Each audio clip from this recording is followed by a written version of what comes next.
Looking to get a little bit more consistency out of their pass rush in 2025, we've got the top 7 pass rush prospects in this year's NFL draft right now on Locked On Commanders.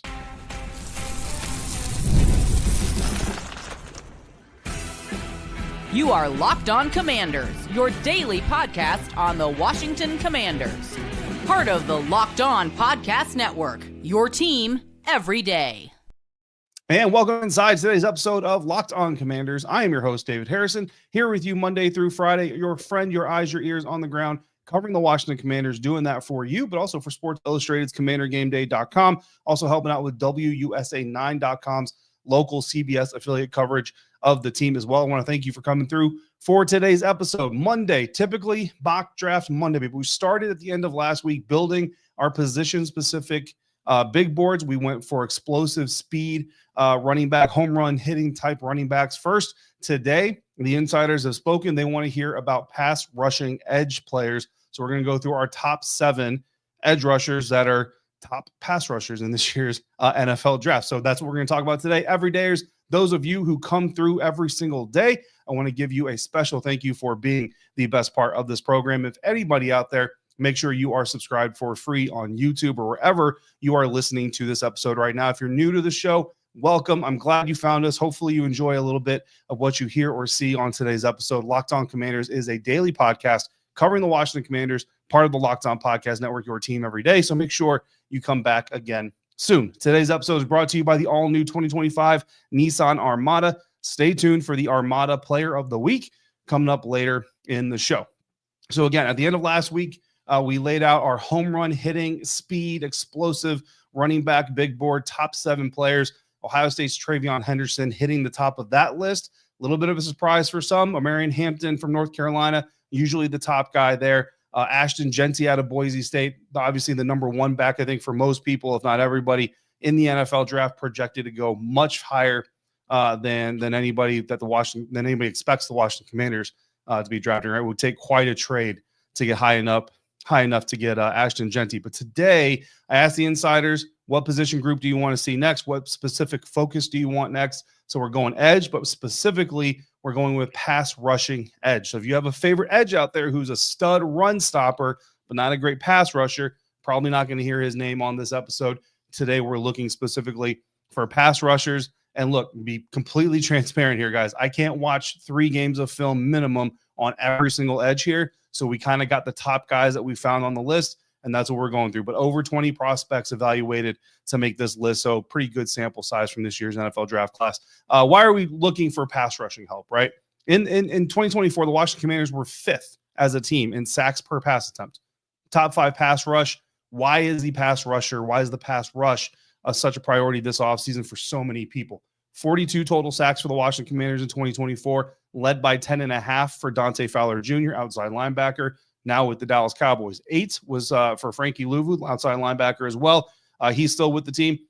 But overall, the Commanders are losing 15.5 of those 42 sacks from last season with the departures of Dante Fowler Jr., also safety Jeremy Chin, and defensive tackle Jonathan Allen. The Commanders' defense only had 3 or more sacks in 6 games. And I say only because when you look at the other teams that are ranked similar to them in sacks per pass attempt last season, that's not very high. So they had 7 against Cleveland Browns. That's a very big chunk of the amount of sack production that the Washington Commanders have. If you lower that number to 5th or to 5 or 4 sacks, like it kind of typically would be in a game, those numbers get skewed as well. So I took a sample size here to give you guys kind of an example, because again, you tell me that a team was top 5 last year in sacks per pass attempt, even though you're losing your top sack producer, I'm going to tell you that the pass rush plan is probably pretty good. The players on the team are probably pretty good, and there certainly are some good players, and I think the plan is relatively solid, although Joe Witt Jr. and Dan Quinn will certainly continue to develop their defense as we go through. But Washington Commanders, like I said, 6 games last season where they had 3 or more sacks on defense. The number 1 team in sacks per pass attempt last year, the Denver Broncos, ranked number 1. They had 11 of those games. Second place team, the Dallas Cowboys, boo. They had 9 of those. Third place team, New York Giants, also boo. They had 7 of those. The Houston Texans, 4th place, had 8. So the 4 teams ahead of the Washington Commanders each had at least one more game of 3 or more sacks in a single game than the Washington Commanders did. But you also go below them, right? the sixth place team, the team that finished right below them in sacks per pass attempt on the season in 2024, the Baltimore Ravens, they finished with 13 games of 3 or more sacks in a single game. That is the kind of pass rush consistency every NFL team just would love to be able to have. The New York Jets were 7th. They had 7, so still more than the Washington Commanders. The 8th place team was the Los Angeles Chargers. They had 8. So even the 3 teams that finished behind the Washington Commanders in overall sacks per pass attempt last year on defense, they still had more consistency as far as when they got those sacks, how often they were able to sack the opposing quarterback at least 3 times in a single game. So that's why we're looking for more pass rush help. That's why it kind of feels like the Washington Commanders maybe didn't have as solid a pass rush last year as the stats would say. The stats would tell you they're a top 5 unit when facing specific passes.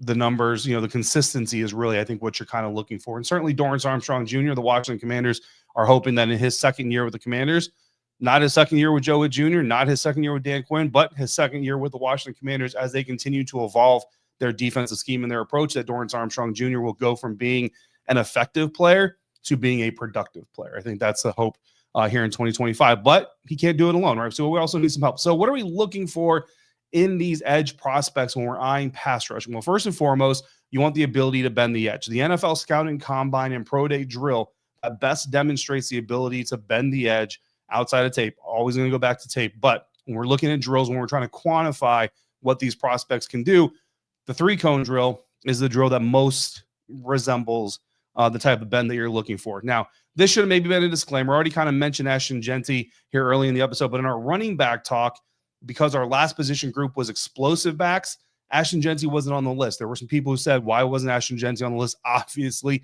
he's explosive. Why wasn't he on the list? Well, he didn't run a 40 at the combine. He didn't run a 40 in his pro day. The requirement to make the list was a 4.4 40 or better. So if you don't run a 40, you can't be on the list. Now, Ashton Jeanty didn't run one. You can say, yeah, but David, he's explosive, bro. You can put him on there. Absolutely. But again, the Washington Commanders are not going to be drafting Ashton Jeanty. If Ashton Jeanty slides far enough to hit the Commanders, something has gone terribly, terribly wrong in Ashton Jeanty's draft profile. Not going to say that we haven't seen it happen before, but that's one other reason we're going to leave him out there. So in this case, with edge rushers, pass rushers specifically, Abdul Carter out of Penn State didn't work out at the combine, did do the 3-cone at the pro day, and it was great as you would expect. We're not going to put him on this list because Abdul Carter is going to be gone way before Adam Peters and the Washington Commanders get on the clock. If something happens to Abdul Carter's draft stock between now and then, we're going to talk a lot about it. It's going to be very dramatic, and whatever it is, I don't even want to speculate what that would be. Honestly, it might just take him off the Washington Commanders draft board as well. Okay. Now, if Adam Peters were to trade up in the range to go get a guy like Abdul Carter, we're probably going to throw this entire big board away, and we're just going to focus on Abdul Carter, right? It's going to be that simple. So Abdul Carter is not going to be on this big board. So if you don't hear his name, or when you don't hear his name, that's why. So don't get confused by that. We're looking at Commander-specific players that the Commanders could actually be in range to go ahead and get. Now, in the case of a lot of these edge rushers, there weren't a lot who worked out in Indianapolis. There was like less than a dozen edge rushers that actually worked out fully in Indianapolis. So we are going to have to trust some of the pro day times. I know they're not as consistent. There's a margin of error there, so bear with me there, but it's the information that we have. Agreed? Handshake emoji, handshake emoji. So with that, here are our top 10 3-cone times from edge players this year's Scouting Combine and the pro day data that we could find. Of the 22 that we looked at to build our top 7 big board, top 3-cone times, Donovan Ezeiruaku out of Boise State, Boston College, Donovan Ezeiruaku out of Boston College, Mike Green from Marshall, Barron Sorrell out of Texas, Landon Jackson out of Arkansas, Bradyn Swinson out of LSU, David Walker out of Central Arkansas. Interesting guy. More on him in a little bit. Tyler Batty out of BYU, Steve Linton out of Baylor. You might notice a lot of big-name edge rushers not on that top 10 list or top 7 list, I should say, because they didn't all do their 3 cones and their drills at the combine or even at their pro days. But we did find enough data to stack and rack most of these really big guys. So our list of 22 guys and the top 7 coming up next on today's episode of Locked On Commanders, part of the Locked On Podcast Network, your team every day. And today's episode of Locked On Commanders is brought to you by Amazon Fire. Did you know your Fire TV is also an Xbox? Turn any TV into your gaming and entertainment hub with Fire TV Stick 4K devices. No console required. Just grab your paired controller, subscribe or sign in to Xbox Game Pass Unlimited with EA Play included, and you're ready to play. Dive into hundreds of premium titles from EA Sports College Football 25. I'm still playing that game. Call of Duty, Black Ops 6, and Avowed. As easily as you stream your favorite shows, it's gaming made simple. It's all on your Fire TV with Wi-Fi 6.6E and auto low latency mode, advanced technology. Fire TV Stick 4K delivers smooth, more responsive gameplay with lightning fast speeds you need to stay competitive. Play high quality Xbox games at a fraction of the cost of a console. Already have a console? That's fine. Fire TV Stick 4K device is more affordable and easier to travel with, allowing you to take you or your kids' games wherever you can plug in. I travel a lot. My family travels a lot with me as much. There's nothing better than having the mobility and the optionality. There's an Adam Peters word for you to, I don't know, lay in the bed and play video games. Like, that's pretty dope. There's a lot of good things that kind of come with it. So head to Amazon.com/FireTV Locked On to get started. Xbox Game Pass Unlimited subscription and compatible controller required. Available on select devices, including Fire TV Stick 4K 2nd Gen, Fire TV Stick 4K Max 1st and 2nd Gen, and Fire TV Cube 3rd Gen. Continue now today's episode of Locked On Commanders, and we are going through our pass rushing edge players, building our big board. We're going to continue to build our big board as we get closer and closer and closer to the NFL draft. And then we're going to start using these big boards. That's why we're not doing a mock draft Monday here today. I know a lot of people want that mock draft Monday. I love mock drafting. You know what? Maybe as we get through this, we'll do a mock draft Friday or Thursday. I don't know. We'll see how we can do this. So mock draft, big boards, looking at pass rushers specifically. We're getting into the nitty gritty. I'm not a scouting department. Okay. I don't have 12 dudes, 15 dudes or dudettes to go through. So 22 players is what I studied for this episode. It's a lot of studying. It's 3 games minimum per player. And I do say minimum because there's some guys that we were able to watch multiple others. One guy, we didn't watch any tape of. I did watch some highlight YouTube clips. We'll get into him in just a little bit. Interesting prospect, but not a lot of homework able to be done on him. So I can't put him on this board just for wanting to be authentic and truthful to you. I think it's a pretty good sample size, so we'll look into it. The other areas, we're looking to stack these big boards. Can't show you the tape here, so I'm going to try to quantify what we see on tape with stats and data, trying to marry the two little aspects. Insiders, you are going to start getting those tape studies, hopefully by the end of this week. That is the plan. So what are we looking for in these prospects? So we're starting off with 3-cone times, right? That's the qualifier. 3-cone times, qualifiers. However, there are some big names that didn't do 3 cones that we know they're going to be big prospects, so we're going to go ahead and talk about them because unlike Ashton Genty, unlike Abdul Carter, we can't just eliminate anybody who didn't do 3 cones and be realistic, right?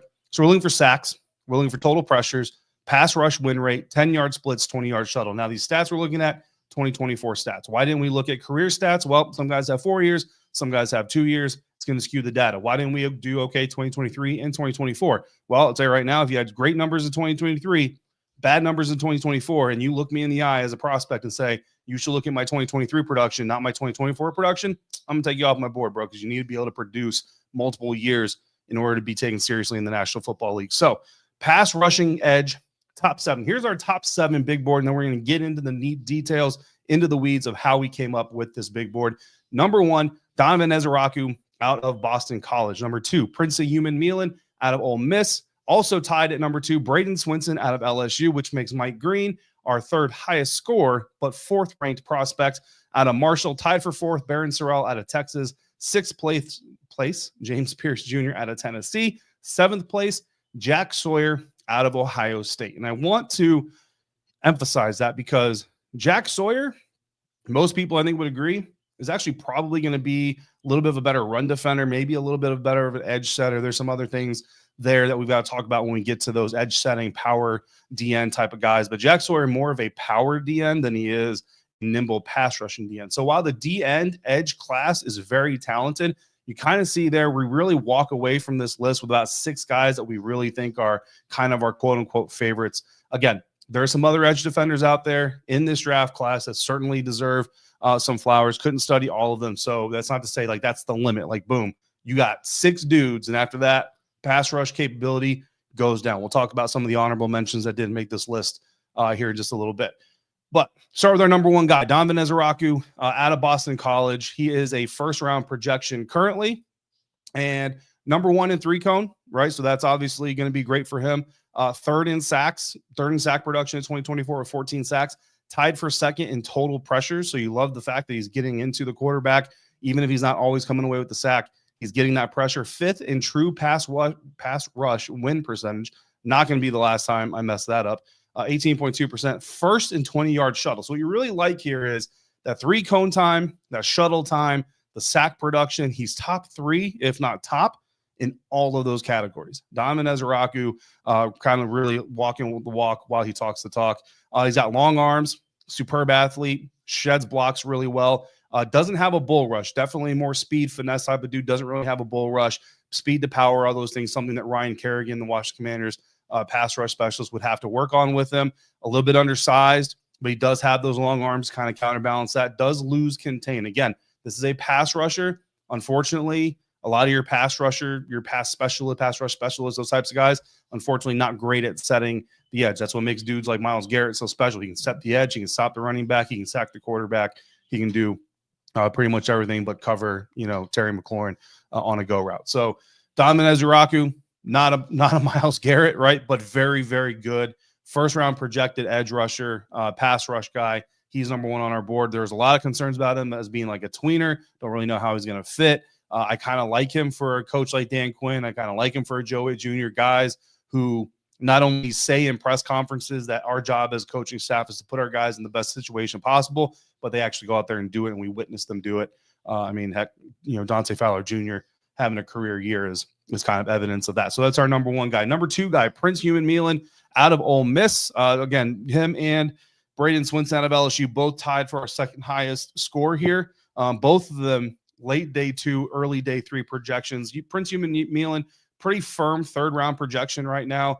Bradyn Swinson is a 3rd or 4th round projection. So he's kind of like that Luke McCaffrey, could go at the end of the 3rd, could go early day 3 in the 4th round. But starting with Prince Umanmielen out of Ole Miss, tied for 7th and 3-cone, 6th and 20-yard shuttle. So he's got some agility. He's got some of that bend, some of that flexibility. Not great, not top of the class, right? But it's certainly there. However, 4th in sacks with 11. The production helps him out. Tied for 5th in pressures, 2nd in true pass rush win percentage, 22.8%.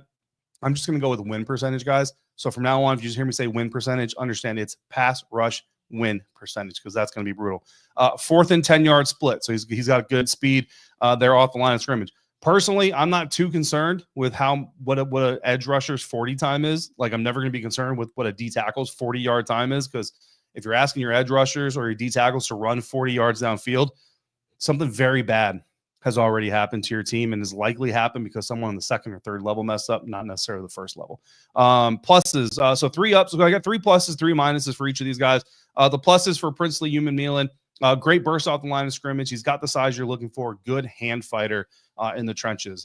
His downside, doesn't have a deep toolbox, not a lot of counters, not a lot of, basically just kind of wins because he wins, doesn't have a whole lot of technique to it. Not a great run defender, not the most physical player. And I don't know if that personality conflict was going to drop him on the Commanders' actual board or not. Bradyn Swinson, the guy that's tied for 2nd place, more of an outside linebacker type, right? So if you want to move Mike Green up as a true D end, that would be certainly reasonable. Bradyn Swinson, definitely more of an, like I said, outside linebacker, late day 2, early day 3, tied for 4th in our 3-cone, 2nd in our 20-yard shuttle. So good agility demonstrated there. 2nd in pressures. So the production is really high. 3rd in win percentage, again, amongst our sample size. The pluses on Bradyn Swinson, he's got really long arms, competitive spirit, jumps off the tape, good punch inside the trenches there. Downside, doesn't win quickly. He's definitely kind of a persevere type of dude, right? He's going to win that 2nd, 3rd iteration of the pass play. Leans a little heavily at times, and veteran tackles and linemen are just going to let him fall on his face. No speed data, and speed doesn't really show up on the tape a whole lot for him. So agile, not a lot of speed. It takes a little bit to win, which is why you're looking at him as a late day 2, early day 3. He's a project, right? Our 4th guy, and potentially the biggest surprise for a lot of people on this list right now, is going to be Mike Green. Why he came in 4th, I will explain it, and there is a little bit of a caveat and a but to it, but we'll explain that coming up next on today's episode of Locked On Commanders, part of the Locked On Podcast Network, your team every day. And this episode of Locked On Commanders brought to you in part by Nissan. The Armada Player of the Week is brought to you by our friends at Nissan and the all-new 2025 Nissan Armada. Each week, we are going to take a look at our draft prospects and pick one guy that stands apart, the guy we believe showcases the strength and power needed to push the Commanders forward as we look ahead to next season. Last week, it was Travion Henderson, our number one running back on our Commanders top 7 big board for speed, explosive, home run hitting running backs. This week's Armada and clear-cut player of the week is, no surprise, number 1 pass rushing edge rusher, Donovan Ezeiruaku out of Boston College. I don't know if you'd go with the power to push the Commanders forward, but speed to power, certainly something Ryan Kerrigan can help him develop. He's a heavy-duty guy as far as being able to carry the workload, and certainly could come out there and help conquer the NFC East division with his capability and confidence. I'll tell you right now, Jalen Hurts of the Philadelphia Eagles would not want to see Donovan Ezeiruaku trying to breathe down his face mask. So when it comes to the Nissan Armada, they say go forth and conquer. That's exactly what I think Donovan Ezeiruaku could do if he becomes a Washington Commander here at the end of the month. It's clear that our player of the week is out there ready to conquer the road ahead with confidence, just like you can in the all-new Nissan Armada or any of their outstanding vehicles. Take the Nissan Armada, Rogue, or Pathfinder and go find your next big adventure. Shop NissanUSA.com. Wrapping up today's episode of Locked On Commanders, and I'm going to explain myself because I know more than a few people are going to say, bro, how in the world do you have Mike Green 4th on your big board and dare show your face on this program? So, number one, this isn't subjective. This is not my opinion. This is what the data tells us, okay? Number two, we don't have all the data on Mike Green. He didn't work out a whole lot. He did do a 3-cone at his pro day, but that's about it. And you know what? His pro day, really good. Really, really good. What Mike Green did do, impressed. However, if you don't have all the data points, it's like I don't think he has a RAS score, right? I don't know if you're not familiar with RAS scores and relative athletic standard. Don't quote me on that. Sorry, Ken Platt. But RAS score, very, very popular, measures the athleticism of a certain player. I don't think Mike Green has a RAS score, if I remember correctly. Don't quote me on that. I'm not a RAS expert. But that's really kind of what it boils down to, right? Like if he does the 20-yard shuttle really well, gets another point, moves up a little bit. If he, if his 10-yard split is really good, he moves up a little bit. So again, we're only evaluating the data we have. A guy like JT Tuimoloau, actually out of Ohio State, is another example of this. Did the 20-yard shuttle, 4.37 seconds, 4th in this sample size, did not do the 3-cone. If he does a 3-cone and finishes top 3 in the 3-cone, he actually gets 2 points on our grading scale. He moves up to 5 points, and that actually moves him into a tie for 6th place. So instead of being 8th place, which is where he is now, he moves up into 6th place. So again, that's where tape is going to marry into all this stuff. And this is where the conversation, like if you're in a war room and you have, your analytics nerd in there saying, well, Mike Green has a 1st-round projection, but he's 4th on our analytics sheet. That's where the scout comes in and says, okay, look, he might be 4th on that, but you want to know his 40 time? Let me show you this clip. Boom, there's his 40 time. Let me show you this clip. Boom, there's his 10-yard split. Let me show you this clip. Boom, there's his 20-yard shuttle, right? Those types of things that you maybe don't have the measurements for this type of a conversation, you get those on tape, and that's where those players can take those leaps, okay? So Mike Green, 1st-round projection out of Marshall, 2nd in 3-cone in this group, 6.85 seconds. Again, pro day time, so not exactly like radar time, but still a good time. 1st in sacks, love the production. 4th in pressures, 4th in win percentage. Upside, energy. He's already got the counters built in. Physicality. If that doesn't sound like a Washington Commander, I don't know what does. Downside, not the longest dude in the world, but usually his tape kind of hides out a little bit. Over pursues at times, can get pushed out of the play. And he does have those off-field accusations. We talked about him before. Not going to harp on him here. He does have off-field accusations that the Commanders have to reckon with and understand before they roll the dice on a guy like Mike Green, but certainly 1st-round talent there. Tied for 4th place, 3rd or 4th-round projection, Barron Sorrell out of Texas, 3rd in 3-cone, 7th in sack production with 9 overall, tied for 6th in our 10-yard split, 3rd in 20-yard shuttle. So good agility, and he displayed that agility. Of course, you're a 3rd or 4th-round pick. You're going to work out as much as possible, right? Upside on him, he's got good technique, very productive, sheds block very well. Downside, kind of has linebacker length, right? So outside linebacker length, not the fastest dude in the world, and he can be knocked off course by a heavy-handed offensive tackle. 6 on our list, James Pierce Jr. out of Tennessee, and I know there are Commanders fans who love James Pierce Jr., really want him on the team. He is a 1st or 2nd-round projection. He did tie for 5th with pressures, number 1 in win percentage, number 1 in 10-yard split, so athleticism showing up in his workouts. However, he avoided the workouts that would help answer the biggest questions on him, which is his ability to bend, his ability to come off the edge in the NFL. Didn't do those workouts. I'm not a fan of that kind of approach. Plus side, explosive, runs around protection really well, speed to power. Running around a guy is not bend, just to be clear here. Negatives, no bend, okay? Technique is lacking, no strength. And then, of course, a lot of people assume that when he gets in the NFL, he's going to have to bulk up. How much does that bulk impact his speed? That's a big question. And, of course, will he ever bulk, right? We had the same conversation about Emmanuel Forbes, and Emmanuel Forbes got a little bit bigger. I wouldn't say bulked, right? But he did get a little bit better, but never got better physically. 7th place on our list, final guy in our top 7, Jack Sawyer, Ohio State, 2nd or 3rd round projection, tied for 5th in sack production, 1st in pressures, 6th in win percentage. Here's the thing. This is where college stats can kind of skew things a little bit. He got a lot of those pressures because college quarterbacks like to hold the ball a little bit long. Plus side for Jack Sawyer, powerful. He's got good hands, great motor. And if you try to plant your flag on his team's football field, he will beat your butt. Negatives, speed, not a fast guy, not very explosive off the line of scrimmage, short arms. That's Jack Sawyer. When we get to our edge setting, run stopping, defensive ends, I feel like Jack Sawyer might be a little bit higher up the board there a little bit. And of course, his ranking 7th here as a pass rusher, which is good, not great. His ranking may be higher. I don't know what it's going to come in, but if he ranks, say, like top 3 as a run defender edge setter, that 7th place pass rusher with the top tier run stopper might make him a little bit higher on our board overall. Wrapping up. So again, like I said, we watched a lot of guys to get this show ready. 8th place was JT Tuimoloau out of Ohio State. 9th place, Shamar Stewart out of Texas A&M. 9th, tied for 9th, Landon Jackson out of Arkansas. Also tied for 9th, Kyle Kennard out of South Carolina. Ethan Downs out of Oklahoma, also tied for 9th. Nick Scordon out of Texas A&M came in 13th, tied with Tyler Batty out of BYU. Steve Linton out of Baylor. Ja Joyner out of Minnesota. Beyond there, Mikael Williams out of Georgia. Listen, Mikael Williams is a lot of traits, a lot of potential.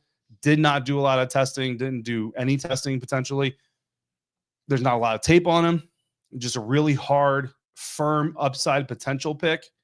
That's really hard to make him a number 1 pick if you're a team like your number 1 pick, not the number 1 pick. So it's really interesting because, again, evaluators are really in love with his traits, are really in love with his potential. They show up, certainly, which is not a lot of measurables. Jared Ivey out of Ole Miss is also on there. Oluwafemi Oladejo out of UCLA. We studied Sean Martin out of West Virginia. All these guys, good potential, good skill sets, all that stuff. Not a lot of data to really quantify them being on the board. David Walker out of Central Arkansas. Not a lot of tape available on him, at least not to me, and I don't have access to everybody. But he did finish in this group. He was 5th in 3-cone, 5th in 20-yard shuttle, and 6th in 10-yard split. He's very interesting. And again, I don't have enough to put him on the big board, but he is a guy that I'm going to continue trying to get tape on. I'm really curious. I want to watch him a little bit more. Also, Bam Martin-Scott out of South Carolina. He's listed as a linebacker off ball. I kind of like him as an outside linebacker. So, potentially keep an eye on him if you're a draft nerd like me and you really like looking at obscure players that your team may never actually draft. But that's going to wrap up our pass rushing edge big board. Hopefully you enjoyed a little bit of that information. Insiders, again, we will be coming back through here and you will be getting tape studies on 3 of these guys. So start thinking now which 3 guys you want deep dive tape studies. Listen, kid out of Central Arkansas, when I get his tape, if I get his tape, I will be doing a tape study, so you don't need to vote for him. If I've intrigued you with him, you'll get that either way, honestly, whether you like it or not. In the meantime, our next episode will be another position group. Insiders are already starting to vote on that position group, so we'll get that out as soon as we can. In the meantime, if you want to join in on those votes, if you want to get access to that tape and get access to a whole slew of other perks and positives, become a Locked On Commanders insider at joinsubtext.com/LockedOnCommanders. For your next listen, check out the Locked On NFL Draft Podcast with Damian Parson and Keith Sanchez. Get even more draft nerd love on YouTube or wherever you are listening to this show right now. As always, thank you for making Locked On Commanders your first listen of the day, every day, everydayers. Thanks for coming through on a consistent basis like you do. It's Monday at lunchtime here on the East Coast. So thank you out there for spending your lunch or your breakfast or your early day at work when you're supposed to be doing something else other than watching me, but I'm okay with it right here. And until we speak again, please be safe, be kind, and I'll see you next time for another episode of Locked On Commanders, part of the Locked On Podcast Network, your team every day.